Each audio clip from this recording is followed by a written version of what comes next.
तो बोलिए पहले रास बिहारी लाल की जय। देखिए इस स्थान को बोलते हैं वंशी वट। अपने गौड़िया आचार्य लोग अपनी स्तुति में बोलते हैं ना, केशी घाट वंशी वट द्वादशो कानून जहाँ सब वो लीला कल्लो सी नंदे नंदो जोयो जोयो रास लीला सर्व मनोरम। ये वो भगवान की रासस्थली है। हमारे ब्रजवासी रसिक भक्त अपने पदों से वर्णन करते हैं, आपने सुना भी होगा कि वृंदावन सो वन नहीं, नंद गांव सो गांव, बंशी वट सो वट नहीं, श्री कृष्ण नाम सो नाम। तो यही वो स्थान है भगवान का। यहाँ भगवान ने आश्विनी शुक्ला पूर्णिमा, जिसको अपन बोलते हैं शरद की पूर्णिमा, उसी शरद पूर्णिमा की रमणीक रात्रि में भगवान ने इसी वट के नीचे से वंशी का नाद किया, वंशी बजाई। ऐसी दिव्य वंशी की ध्वनि हुई कि जो तीनों लोकों में सुनाई दी। भागवत जी में वर्णन आता कैसी वंशी बजी भगवान की कि सर्वभूत मनोहरम। भूत वो मरे हुए भूत नहीं है, हम जो जीव मात्र हैं ये सब भूत हैं।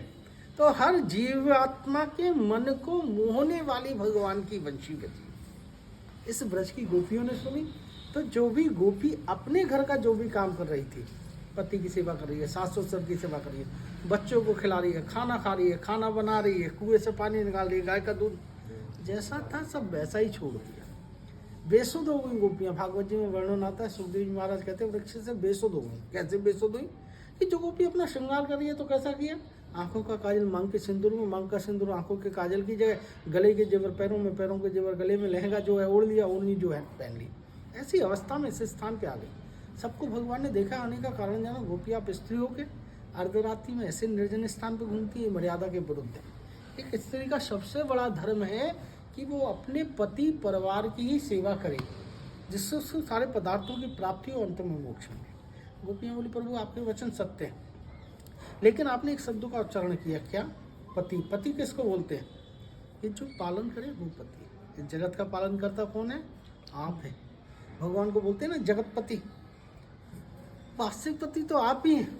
आप जिन पतियों की बात करते हैं वो इस संसार के पति हैं, जिनका कि संबंध इस देही से, और जब तक इसके अंदर प्राण है तो उसके सारे रिश्ते नाते, माँ बाप, भाई बहन, पति पत्नी, बेटे बेटियाँ। जब वो प्राण चला जाता है कोई संबंध नहीं रहता है।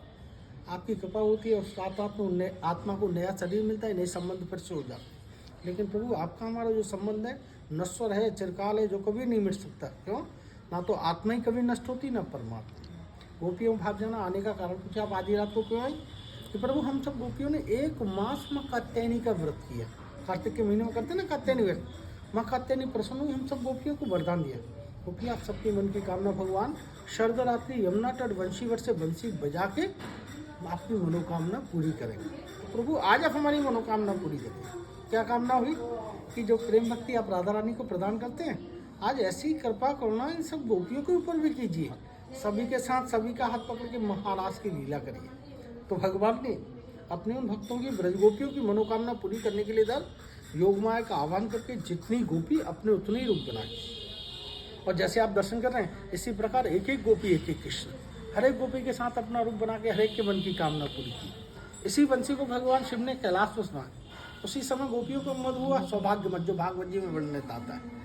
तो मद है वहाँ भगवान का वास नहीं है, तो भगवान है अंतर ध्यान हो जाते हैं। तब गोपियाँ उनके विरह में जो स्तुति करती हैं, गीत गाती हैं, गोपी गीत। फिर भगवान पुनः प्रकट हुए और एक एक गोपी एक एक कृष्ण महाराज की लीला की। उसी वंशी को भगवान शिव ने कैलाश पर सुना। शिव जी की समाधि टूट गई, अपना बागंबर कमंडल लेके दौड़ते हुए चले आए। गोपियों ने दरवाजे पर रोक दिया, बाबा कोई पुरुष नहीं आ सकता है। पुरुष मात्र कौन है? भगवान नंद नंदन श्री कृष्ण। बाकी सब जो हैं ब्रज गोपियाँ। कि भाई मैं तो योगी योगांतरों से समाधि ली, तपस्या की, भगवान की इस माधुर्य में, प्रेम में, रस में, लीला के दर्शन के लिए, जो कि भगवान ने ना तो पहले किसी अवतार में की हो, ना आगे होगी। और आज भगवान सबकी मनोकामना पूरी कर रहे हैं। मैं ऐसा दुर्भाग्यशाली हूँ, मेरी मनोकामना पूरी नहीं होगी। दुखी हुए, गोपियों को दया आ गई, महादेव दुख मत कीजिए। क्यों? ये तो भगवान राधा रास बिहारी सबकी मनोकामना पूरी कर रहे हैं, आपकी भी होगी, कोई वंचित नहीं रहेगा। कैसे होगी? जाइए यमुना जी के पास, यमुना जी का तट है, पीछे यमुना जी, माँ यमुना की प्रार्थना की, स्तुति की, प्रसन्न हुई। क्या महादेव क्या चाहिए? भगवान की लीला का दर्शन करना है। महादेव आपको भगवान की माधुर्य में महाराज लीला का दर्शन करना है, तो आपको गोपी रूप सजना होगा, मन में गोपी भाव लाना हो कि मैं तो शमशान का वासी हूँ, मेरे पास तो बागंबर कमंडल नाग बिच्छू कातर इनके अलावा कोई वस्तु नहीं है। गोपी का तो बहुत श्रृंगार है, 16 श्रृंगार कहाँ से लाऊं। तो मैं अपना प्रसन्न हो गई, अपना सारा श्रृंगार शिव जी को दे दिया। लहंगा, साड़ी, सका, सिंदूर, बिछिया, महावर सब प्रदान करके सुंदर गोपी बना दिया। अपने भजनों में बोलते हैं ना, एक दिन वो भोले भंडारी बन के सुंदर नारी रास में आ गए। सुंदर गोपी बन के आए, कोई नहीं जान पाया। भगवान जो है वो अंतर्यामी। इसी जगह पे राधा रानी के साथ बैठे थे, रत्न जोड़े स्वर्ण सिंहासन पे छोड़ दिया राधा रानी को। उस कोने पे जाके भगवान शिव को पकड़ा, अपने गले से लगाया और बोले आइए गोपीश्वर। तभी से वृंदावन में भगवान शिव का नाम हुआ गोपीश्वर महादेव। ये वो भगवान के महारास लीला के छवि के दर्शन है। एक एक गोपी, एक एक कृष्ण महारास की लीला कर रहे हैं। ऊपर में देवतागण विमानों बैठ के पुष्पों की वर्षा कर रहे हैं। दो विमानों के बीच में सफेद जो है गोल, वो चंद्रमा। चंद्रमा भी आकाश में एक जगह रुक गए भगवान की शीला के दर्शन के लिए। तो भगवान ने उस रात्रि को ब्रह्म रात्रि, ब्रह्मा जी की रात के बराबर बड़ा किया। जो श्रीमद् भागवत आप सुने या पढ़ें, उसमें आता है दशम स्कंद, और दशम स्कंद में आती है रास पंचाध्यायी, जो भागवत जी के प्राण, पंच प्राण बोले जाते हैं। उसमें से स्थान की शीला का वर्णन आता है। भगवान पिता रात्रि शरदोत्त फल मल्लिकाम भिक्षरंतु मनश्चक्रे योग माया मुपाश्यत। अपने गौड़ीय वैष्णव आचार्य श्री महाप्रभु अपने चैतन्य चरितामृत से वर्णन करते हैं। श्रीमान रास रसारंभी वंशी वट तट स्थित करसैन वेणु शनि गोपी गोपीनाथ श्रेयस्तुन। कि भगवान रास करने के लिए आ गए यमुना के तट पे, बंशी वट पे बंसी बजा के सब गोपियों के मन की कामना पूरी की। तो भगवान का नाम हुआ गोपीनाथ, सभी गोपियों के स्वामी। आपके दाहिने बाजू में नीली साड़ी पहने, हाथ में कमल का फूल, ये जो गोपी खड़ी है गोले से बाहर नीचे से 3 नंबर ऊपर पे, ये भगवान शिव हैं गोपी के रूप में गोपेश्वर महादेव। यहाँ भगवान की राधा रानी के चरणों के दर्शन है। यही वो मुख्य स्थान है जो आप मध्य में दर्शन करते हैं भगवान राधा कृष्ण को। यहाँ थे चारों बाजू में एक एक गोपी, एक एक कृष्ण, एक एक गोपी, एक एक कृष्ण। तो ये भगवान की रासस्थली है वंशीवर। यहाँ भगवान ने वंशी बजाई और आज भी भगवान वंशी बजाते हैं। भगवान अपनी माँ से बोल रहे हैं, यशोदा मैया से। सूरदास जी उसको पद में लिखते हैं कि मैया मोरी मैं नहीं माखन खायो, भोर भय गयन के पाछे मधुबन मोय पठायो, 4 पहर वंशी वट भटक्यो सांझ पड़े घर आयो। 4 पहर का मतलब 12 घंटे। भगवान नंदगाम से रोज गाय चराने के लिए भी इसी स्थान पे आते हैं। यमुना जी का तट है, पहले बाजू में थी, अब थोड़ा आगे चली गई। गाय बैठ के विश्राम करती, भगवान इसी के नीचे बैठ के बंसी बजाते।